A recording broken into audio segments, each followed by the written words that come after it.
Marianne numéro 899 du 11 au 17 juillet 2014.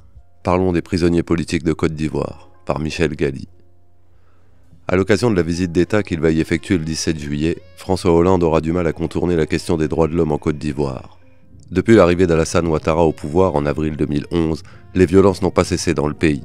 Elles ont commencé dès 2002 sous l'égide de la rébellion conduite dans le nord par Guillaume Soro, l'actuel président de l'Assemblée nationale, avec un nombre de victimes jamais évalué à ce jour, quelques milliers peut-être. Après l'élection présidentielle contestée de décembre 2010 et jusqu'en juin 2011, elles se sont amplifiées.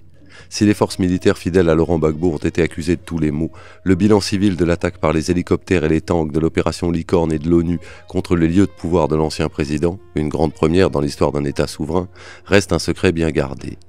Mais ce sont surtout les supplétifs des deux corps expéditionnaires, Force républicaine de Côte d'Ivoire, FRCI, et DOSO, l'armée hétéroclite de Soro et Ouattara, qui sont responsables des pires massacres, dont celui tristement fondateur de Douékoué, petite ville de l'ouest du pays.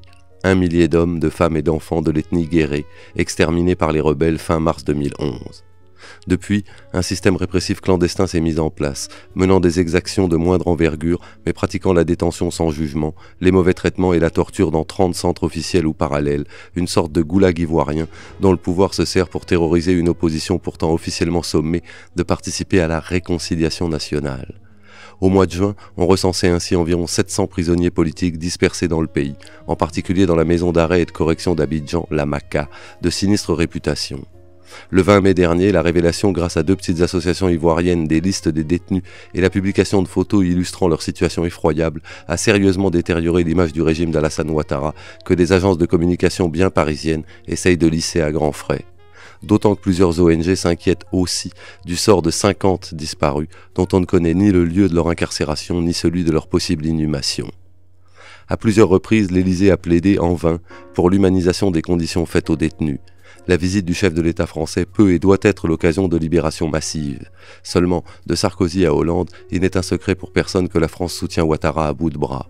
Sans base militaire, sans appui de l'ONU et sans aide économique massive, confronté à une opposition tenace de la capitale et du Sud, celui-ci ne pourrait pas tenir longtemps. François Hollande doit le convaincre de changer de méthode. C'est même, au-delà des prisonniers et de leurs familles, de la diplomatie et des capitaux français, l'intérêt bien compris du régime Ouattara. Dans le cas contraire, des manifestations coordonnées à Paris et à Abidjan sont prévues, demandant une libération totale des prévenus et qu'on en finisse avec la justice des vainqueurs. 3 ans après la crise électorale et dans la perspective de l'élection présidentielle de 2015, à laquelle le Front populaire ivoirien de Laurent Gbagbo hésite à participer, l'ex-président devant être jugé par la CPI vers 2017, à défaut du pardon, le temps est venu de l'amnistie et de la paix des braves.